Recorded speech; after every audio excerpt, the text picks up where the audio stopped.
तो भाई आज की हमारी कहानी बहुत अलग है, जो हर औरत की पूरी जिंदगी से रिलेट करती है।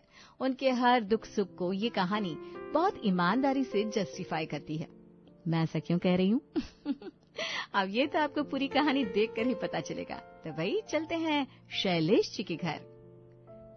सुबह से शाम तक बस काम करती रहो, पर तब भी इनके घर के काम नहीं होते। इतना काम अगर मैं किसी दूसरे के घर में करती तो अच्छी खासी सैलरी मिलती और तारीफ अलग से।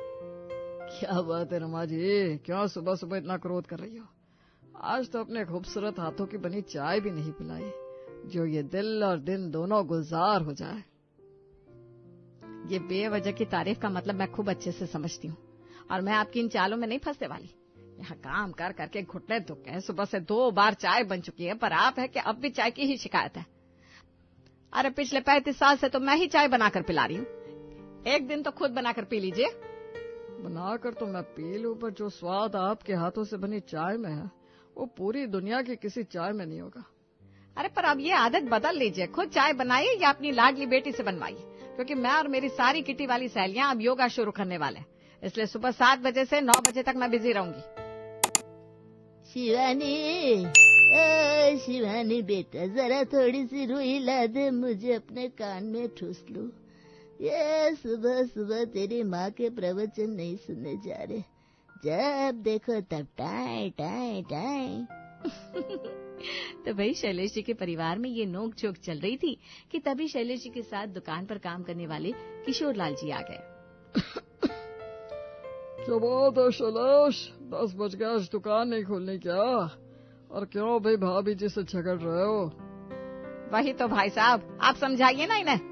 हर समय मुझे कहीं इधर कहीं उधर काम बता बताकर दौड़ाया करते हैं। अरे जिंदगी भर पहले जैसा शरीर थोड़ी ना रहेगा जो पीटी उषा बनी दौड़ती रहूं। अरे भाई कुछ नहीं है, बस 1 कप चाय के पीछे सारा कलेश है। तेरी भाभी से 1 कप चाय के लिए कह दिया और उन्होंने पूरा घर सर पर उठा लिया। घर सर पर उठा लिया? कहने का क्या मतलब है आपका? मैं आपको 1 कप चाय बनाकर नहीं देती तो कौन देता है, जरा ये भी बता दीजिए। जिस दिन से इस घर में कदम रखा है 24 घंटे काम कर रही हूँ, एक पल चैन लिया है तो कह दीजिए मुझे। कह रहे 1 कप चाय बनाकर नहीं देती। तो कोई ऐसा नहीं किया है, मैं भी कर रहा हूँ। और ये जो सब महंगे महंगे कपड़े पहने हैं वो मैं ही तो कमा कमा के पहना रहा हूँ। आप पहना रहे हैं? अच्छा, मायके से लाई थी मैं 50 तोला सोना। अरे भाई बस बस बस, कहाँ चाय कहाँ सोना, आप लोग बात को कहाँ से कहाँ ले जा रहे हैं। पहले तो आप दोनों शांत हो जाइए, और शैलेश तो अब बहू लेकर आ। इससे ना 2 फायदे हो जाएंगे, एक तो भाभी जी को मदद मिल जाएगी, दूसरा तेरी लड़ाई कम हो जाएगी। तू इतने साल से घर आ रहा है, पर पहली बार तूने काम की बात की। मैं तो कब से कह रही हूँ शैलेश से, मेरे जीते जी दोनों बच्चों का ब्याह कर दो। ये बूढ़ी आंखें भी अपने पर पोते पोतियों का मुंह देख लेगी, वरना क्या भरोसा जिंदगी का। अरे भाई साहब, अतुल की शादी का तो मैंने जाने कब से सोच लिया था, पर वही आजकल ढंग की लड़की मिलती कहाँ है। अरे भाभी जी ढूंढो तो भगवान मिल जाते हैं, और आप कह रही हैं बहू नहीं मिल रही। एक से बढ़कर एक रिश्ता है। अब अतुल बेटे की शादी का मन बनाओ। रिश्ते है तो बता ना, क्या रिश्ता भी तुम मुहूर्त निकाल के बताएगा? मेरे साढ़ू की बेटी है, बहुत ही सुंदर और कामकाजी। इसी साल उसने इंग्लिश से अपना मास्टर पूरा किया है। ये रही मेरे फोन में फोटो, आप कहो तो शादी की बात चलाऊं? अरे किशोर, अगर इतना अच्छा रिश्ता है तो कल ही रिश्ते की बात करो, लड़की हमें पसंद है। तो भाई कहाँ रमा जी और शैलेश जी के बीच कलेश हो रखा था, पर किशोर जी ने आकर शादी ब्याह का माहौल बना दिया। किशोर जी ने शाम को अपने साड़ू विजय से बात करते हुए पूनम के लिए अतुल का रिश्ता बताया। अतुल काफी पढ़ा लिखा और कमाऊ लड़का था। दोनों परिवारों के बीच बात बन गई और पंडित जी को कुंडली भिजवा दी गई। दोनों की कुंडली के साथ साथ नेचर भी मैच हो गया और 3 महीने बाद पूनम और अतुल की धूमधाम से शादी हो गई और पूनम बहुरानी बनकर रमा जी के घर आ गई। कुछ दिन बाद, बहू अब तो सारे रस्म रिवाज निप गए, सारे मेहमान भी चले गए। अब तो मैं बहुत थक गई हूँ, सब तू संभाल। हाँ भाभी, अब तो सब आपको ही देखना है। और वैसे भी हमारे घर में कोई बहुत काम तो है नहीं, बर्तन धोने की मशीन है, कपड़े धोने की मशीन है, आपको बस 2 टाइम का खाना बनाना है। कोई बात नहीं शिवानी, मैं सब संभाल लूंगी। हमेशा से तो आप सब कुछ कर रहे हैं, अब मैं संभाल लूंगी। रमा रे ओ रमा, कब से कह रही हूँ मेरी आंख में कुछ दिक्कत है, चलकर हॉस्पिटल में दिखवा दे। मुझे लग रहा है चश्मे का नंबर बढ़ गया है। अरे मम्मी जी, मैं तो योगा के लिए जा रही थी। पूनम बेटा, तुम दादी जी को हॉस्पिटल दिखा लाओगी क्या? हाँ मम्मी जी, वो मैं लंच बना देती हूँ, पापा जी दुकान जा रहे हैं ना, फिर चली जाती हूँ। एक काम कर बेटा, पहले लंच बना दे, फिर हॉस्पिटल चली जाना। और हाँ, पापा जी का ना पेट साफ नहीं रहता, तो वो लंच में मूंग की दाल, खीरे का रायता, चावल और चपाती खाएंगे। और अतुल लंच में पराठा और सब्जी ले जाएगा। बेटा थोड़ा सा दलिया बना लेना, मैं वही खाऊंगी। अब ये रोटी चावल मेरे बस की नहीं।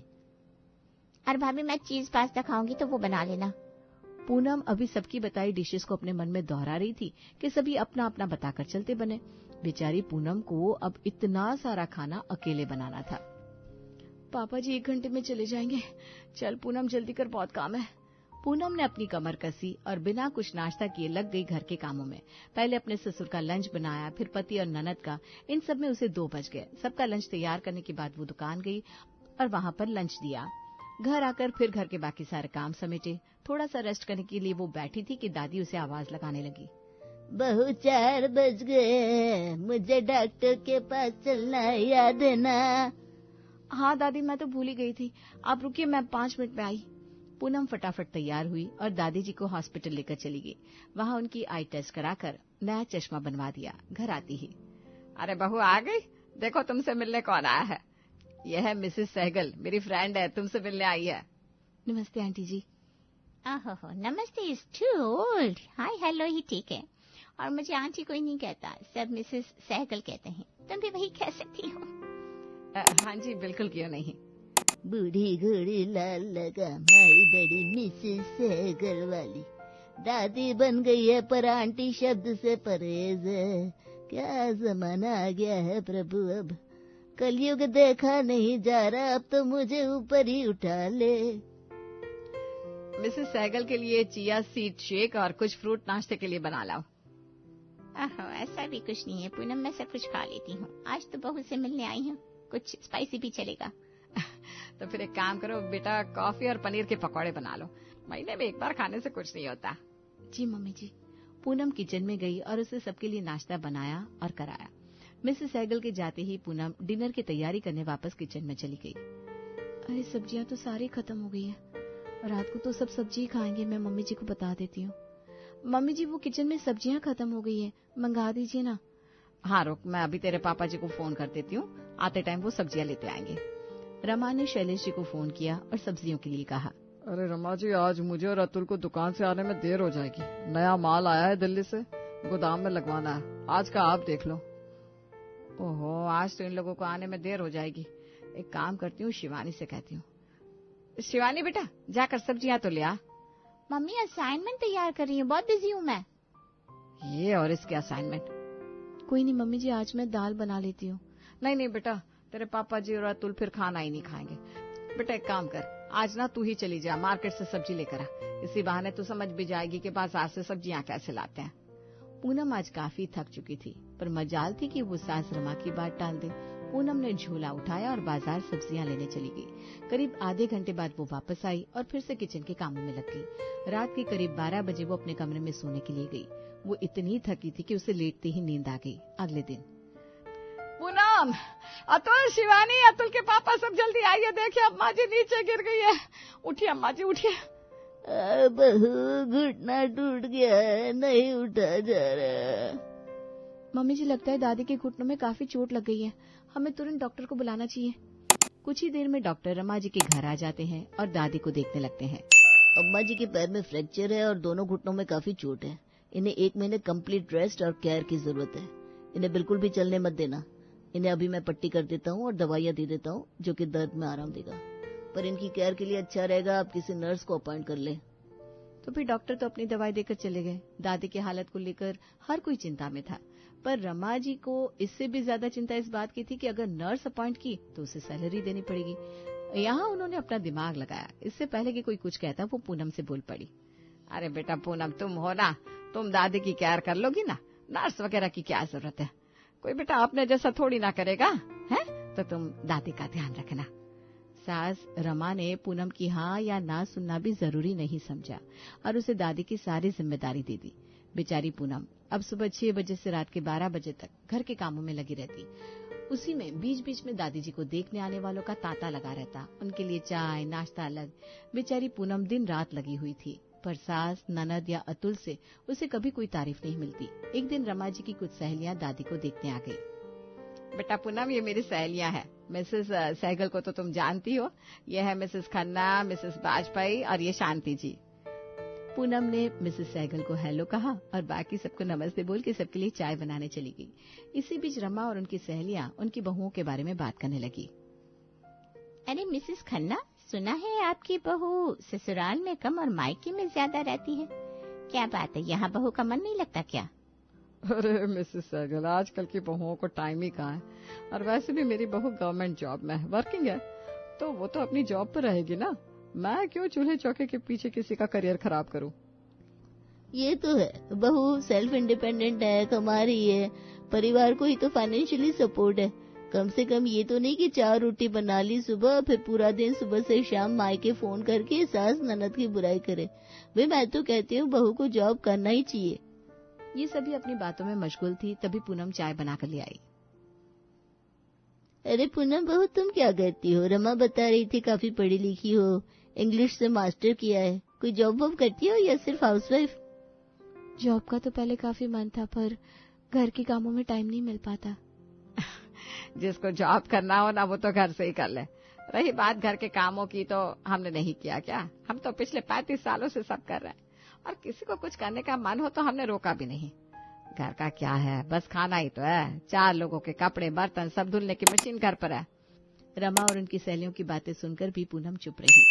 उसे किसी को जवाब देना जरूरी नहीं समझा। वो सीधा अपने कमरे में गई और उसकी आंखों से आंसू छलक गए। वो 2 पल अपनी माँ को फोन करके बातें करती रही, तभी अतुल वहां आ गया। पूनम जरा मदद तो करना। हाँ क्या हुआ? मुझे ना आज दुकान के काम से दिल्ली जाना है, और ये बिजली पानी का बिल भरना है। ये लो कागज और रुपए, प्लीज जरा ये कर देना, बहुत जरूरी है। मैं चली जाती, पर वो दादी को दवाई देनी है और अभी लंच भी बनाना है। ओहो, तो ये सब फटाफट निपटा के चली जाओ ना यार। वैसे भी तुम अभी तो आराम कर रही थी। नहीं अतुल, मैं बस अभी अभी आई थी। वो सब छोड़ो, ये बिल भर देना, मैं चलता हूँ दुकान। लंच बन जाए तो फोन कर देना। अतुल ने पूनम को बिजली के बिल के कागज पकड़ाए और खुद दुकान के लिए निकल गया। पूनम ने दादी के दवा पानी से लेकर घर के खाने तक के सारे काम जल्दी जल्दी निपटाए और बिजली विभाग कार्यालय के लिए निकल गई। लंबी लाइन में लगकर बिल भरकर घर आते आते उसे शाम के 4 बज गए। जैसे ही वो फ्रेश हुई, उसके कानों में चाय बनाने का ऑर्डर आ गया, वो भी रमा जी का। पूनम बहू, 4:30 बज गए, चाय तो पिला दे। और तेरी दादी कब से तेरा इंतजार कर रही है, जाने कितनी आवाजें दी। सुनकर आ क्या कह रही है? जी मम्मी जी बस अभी आई। पूनम ने चाय बनाई, सबको दी और उसके बाद वो दादी के पास गई। दादी जी, मम्मी जी ने बताया आप मुझे बुला रही थी। बहू रानी बुला रही थी। देख डॉक्टर ने कैसी अच्छी दवाई दी, अब मुझे काफी आराम है। अब तो 1 महीना भी हो गया, जरा सहारा देना, मैं अब थोड़ा उठूंगी। हाँ दादी बिल्कुल, क्यों नहीं, आइए मैं आपकी उठने में मदद करती हूँ। दादी जिनके पीछे 1 महीने से लगातार पूनम सेवा कर रही थी, उनका खाना नहाना सब कुछ बिस्तर पर कर रही थी, उसके लिए दादी के पास एक शब्द भी ना था। आज भी डॉक्टर की दवाई की तारीफ हो रही थी, पर फिर भी पूनम ने दादी की बात का बुरा न माना और दादी को सहारा देकर उठाया और उन्हें चलाया। दादी अब ठीक थी। करीब 10 महीने से यही हूँ, अब दादी जी भी ठीक है। एक काम करती हूँ, कुछ दिन के लिए मायके हो आती हूँ, सबसे मिलना भी हो जाएगा और मन भी अच्छा हो जाएगा। एक बार मम्मी जी से बात कर लेती हूँ। मम्मी जी, मैं सोच रही थी कुछ दिन के लिए मायके हो आऊं, काफी समय हो गया है और वैसे भी समर वैकेशन चल रहा है तो चली जाती हूँ। काफी थकी सी रहती हूँ, कुछ आराम भी मिल जाएगा। अरे बहू, जाने की कोई मनाही थोड़ी ना है, पर मैं ये कह रही थी समर वेकेशन जरूर चल रहा है, पर तेरे पापा जी और पति की तो दुकान है, वो तो बंद नहीं होगी, तो उन्हें टाइम पर खाना नाश्ता चाहिए ना। और अम्मा जी बस अभी अभी अपने पैरों पर खड़ी हुई हैं, उनका भी थोड़ा बहुत तो हो ही जाता है काम है। वो मिश्रा जी की बहू है ना, वो तो ऑफिस का काम भी करती है, घर बच्चे भी संभालती है। तुम्हारी तरह थक कर मायके जाने की बात नहीं निकालती। हाँ मम्मी जी, वैसे भी काम ही क्या है, तभी तो आप मुझे जाने नहीं दे रही। बेड पर 24 घंटे आराम जो करवाओगी आप, और इतना सब करने के बाद सब यही कहते हैं काम ही क्या है। दोनों सास बहू की बातें चल रही थी, तभी शैलेश जी और अतुल भी आ गए। आज वो बहुत खुश लग रहे थे, उनके चेहरे पर अलग ही चमक थी। अरे रमा जी, हमारी शिवानी के लिए बहुत अच्छा रिश्ता आया है। कल लड़के वाले उससे मिलने आएंगे, बस एक नॉर्मल मुलाकात के लिए। बाकी बात आगे तभी होगी जब लड़का लड़की एक दूसरे को पसंद कर लेंगे। और हाँ, बहुत बड़े लोग हैं ये। हमारी शिवानी के तो भाग्य खुल जाएंगे अगर ये शादी हुई तो। वो सब तो ठीक है पापा, पर वो लोग बाहर का कुछ खाते नहीं, इसलिए सब घर पर ही बनाना होगा। पापा एक काम करते ना, कल एक कुक को बुला लेते, वो घर पर ही सब बना देगा। अरे कुक क्यों बुला ले, पूनम बहू है ना, वो सब बना लेगी। हाँ ये भी ठीक है, ज्यादा कुछ नहीं, बस 4 तरह के नाश्ते और खाने में 4 तरह की दालें और सब्जियां, 4 तरह के रायते और मीठा बना लेना। तो बहू शाम से ही कल की तैयारी शुरू कर दो। और अभी ना मैं सत्संग के लिए जा रही हूँ, जरा मेरी कॉटन की साड़ियां प्रेस कर देना। वैसे भी काम ही क्या है तुम्हारे पास। पूनम जो पहले ही बहुत सारा काम करके थक चुकी थी, उसे अब और बहुत काम बता दिया गया। एक तो वो घर का दिन रात काम करती, ऊपर से कभी कभी हाउसवाइफ का ताना भी सुन लेती, जैसे हाउसवाइफ होना कोई गुनाह हो। भाई एक हाउसवाइफ तो 5 लोगों जितना काम करती है, जिसे कभी कोई अप्रिशिएट नहीं करता। ये सब सोच सोच के पूनम बुरी तरह परेशान हो गई। आखिरकार उसका गुस्सा फूट पड़ा। बस करिए माँ जी, एक चीज की लिमिट होती है। काम ही क्या है मेरे पास, सुबह से घर के कामों में लगी हुई हूँ। घर की साफ सफाई, बर्तन, कपड़े, खाना, वो भी सबकी पसंद का अलग अलग। दादी की दिन रात सेवा, उसी में रोज आने वाली आपकी सहेलियां। रात 12 बजे सोने जाती हूँ, सुबह की चाय से लेकर रात के खाने तक 1000 काम करती हूँ मैं, फिर भी काम ही क्या है। एक काम कीजिए, आप एक काम वाली ढूंढ लीजिए, बर्तन वाली अलग, कपड़े धोने वाली, धोबन अलग, सफाई वाली अलग, दादी के लिए नर्स और कल के लिए कुक भी। पूनम का गुस्सा देखकर हर कोई हैरान था। सास रमा को तो कुछ समझ में ही नहीं आ रहा था, क्योंकि सबको सच्चाई का बहुत जोर का तमाचा जो पड़ा था।